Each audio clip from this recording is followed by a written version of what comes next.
virtual reality is a really broad thing, right? It's not just games, it's not just virtual reality headsets anymore.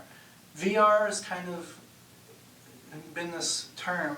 Now we have XR, which is extended reality. It means any other new medium that comes into the picture.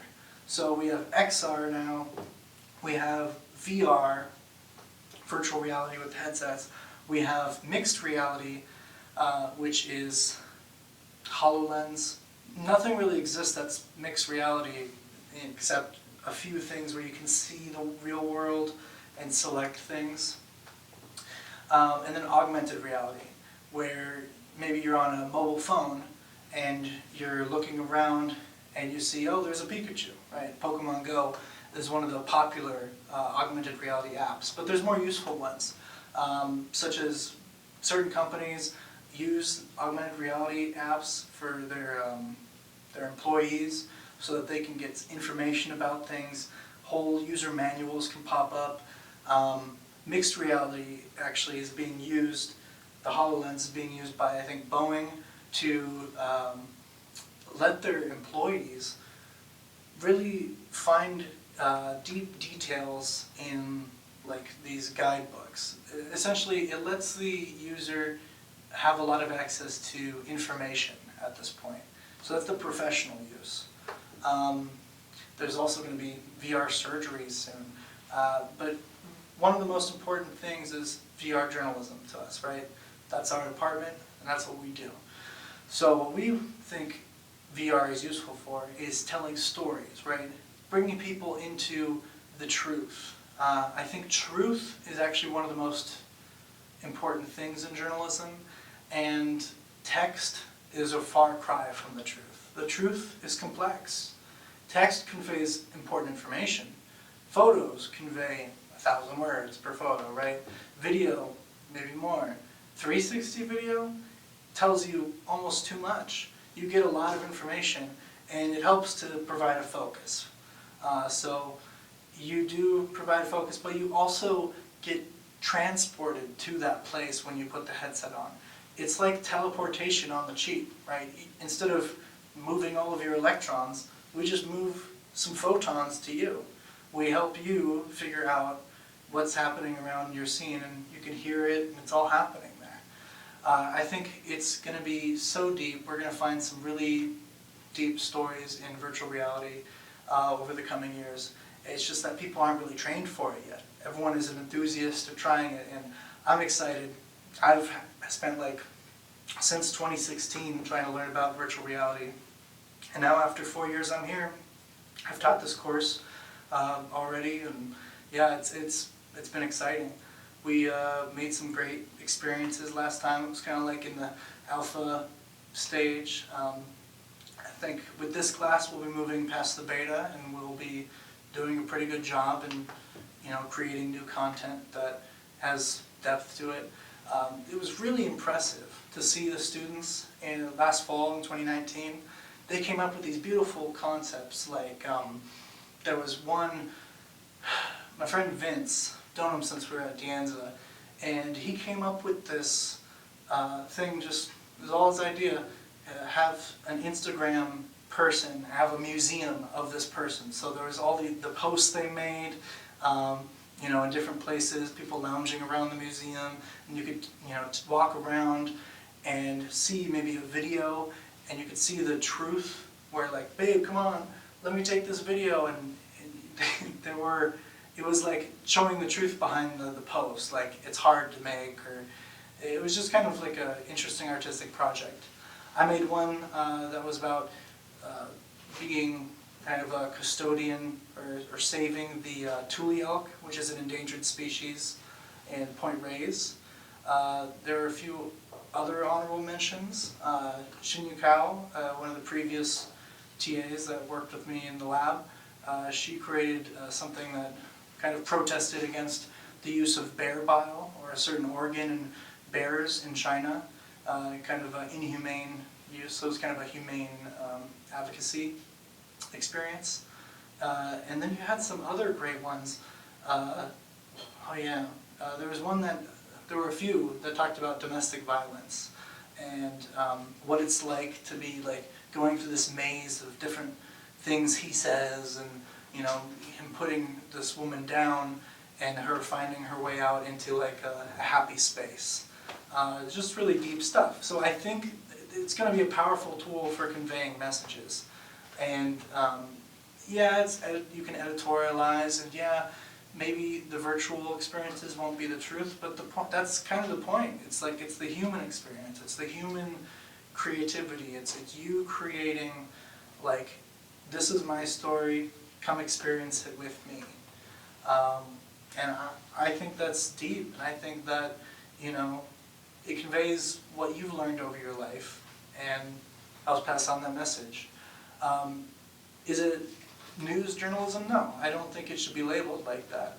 And when it is news, it's news. So you can make a news experience in journalism. You can show the fire, have pictures around, maybe a museum of some big event that happened, right?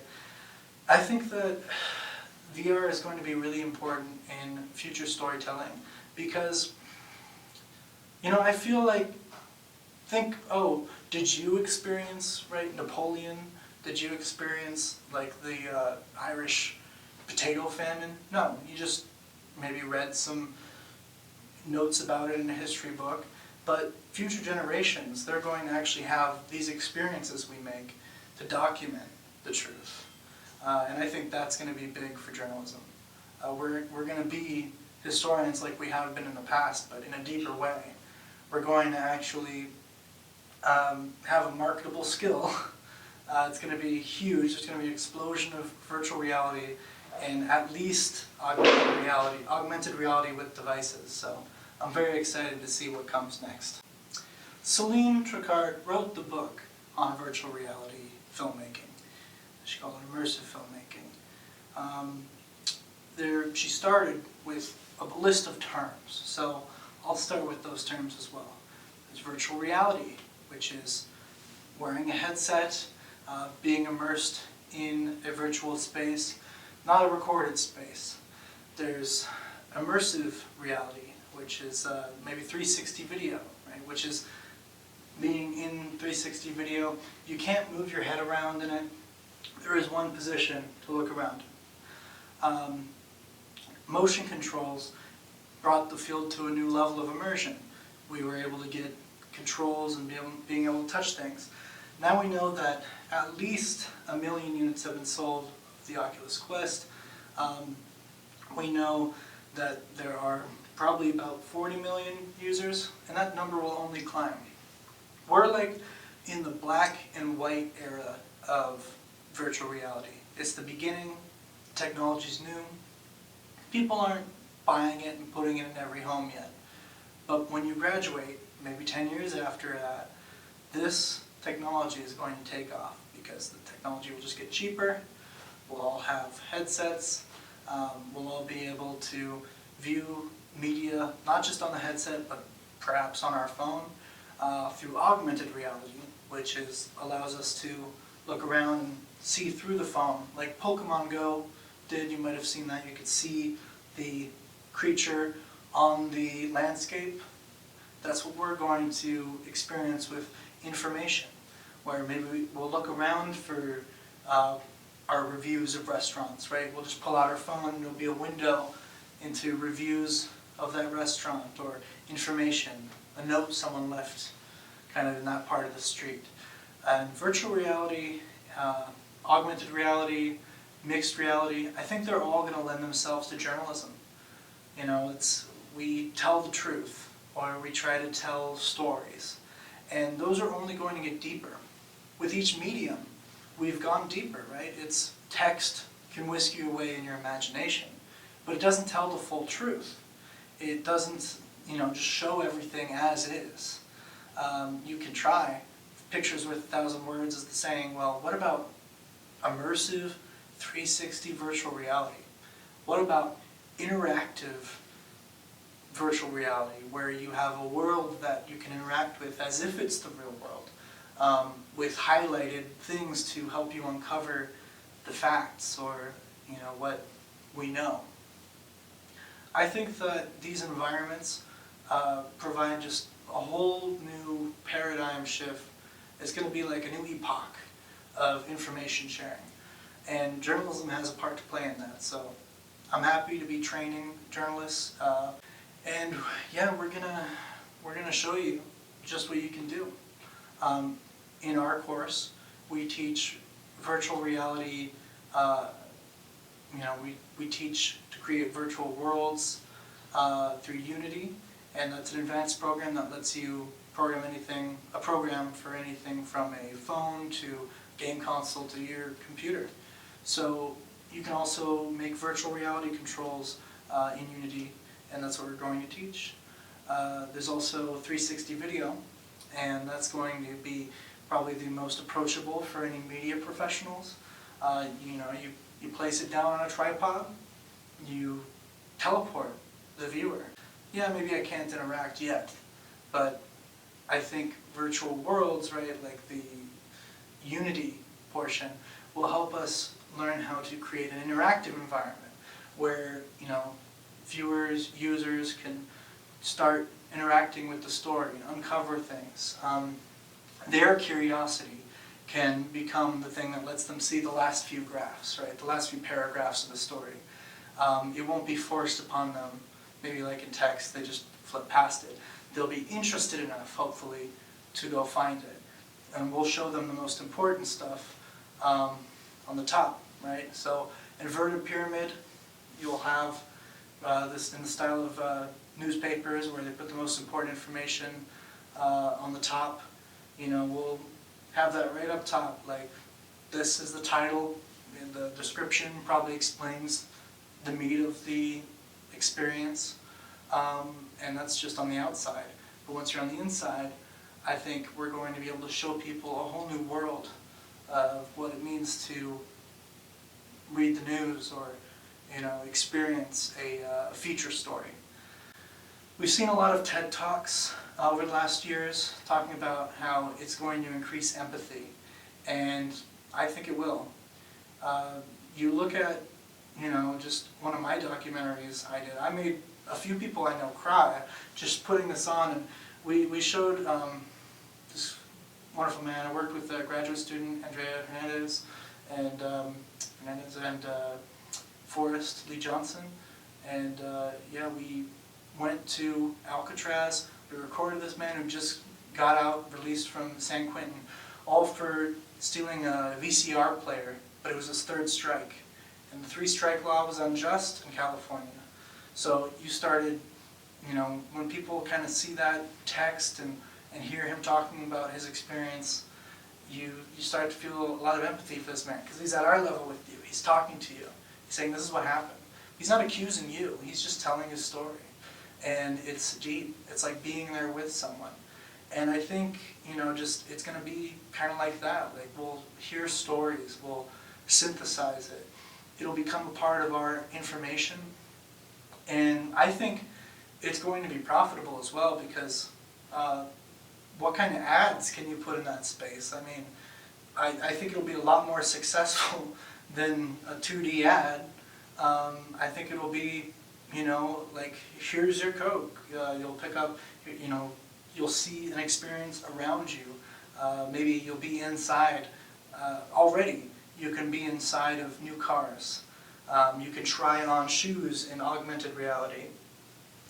So there are a lot of experiences. People can paint.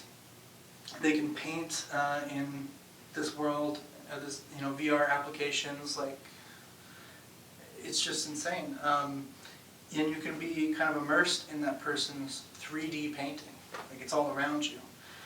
I think that VR has a successful future ahead.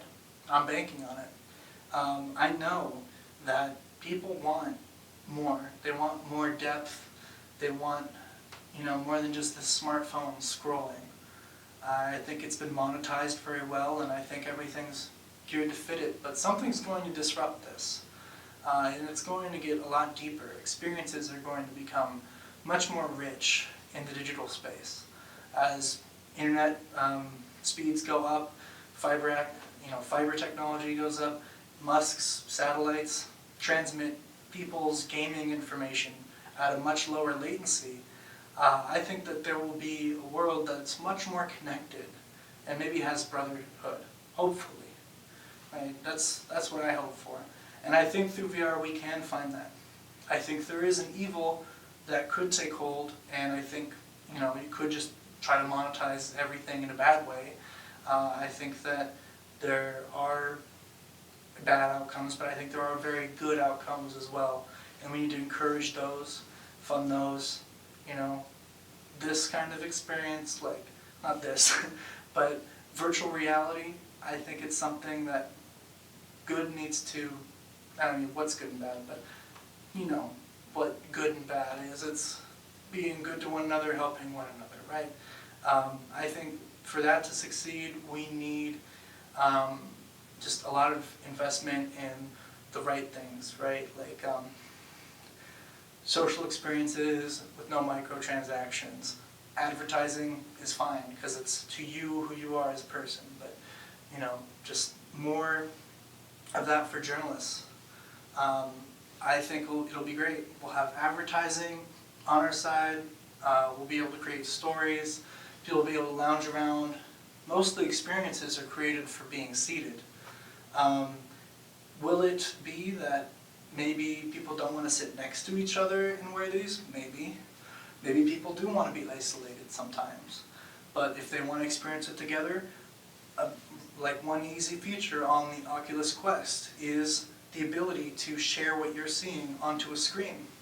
And I think as these technologies become more ubiquitous, we'll see it become a more social experience. We already see. It's not just people being weird on them, it's people being social. There are multiple social VR chat apps, like VR chat, and there's High Fidelity. It's basically like a place where you can create things and do seminars. There are some useful tools for just seeing things. You can watch movies together on, I think, AltSpace. So there are a lot of social VR tools where you can interview people. If you're a journalist, that's another tool. You can interview people across the world just in a more comfortable setting than just on the phone. You can have them gesticulate, and move their arms to talk, and there's a lot more depth to it. So I'm excited to see the future, and I hope you come with me and you help these students, or you become one of the students who comes and tries to learn a little bit about VR with us.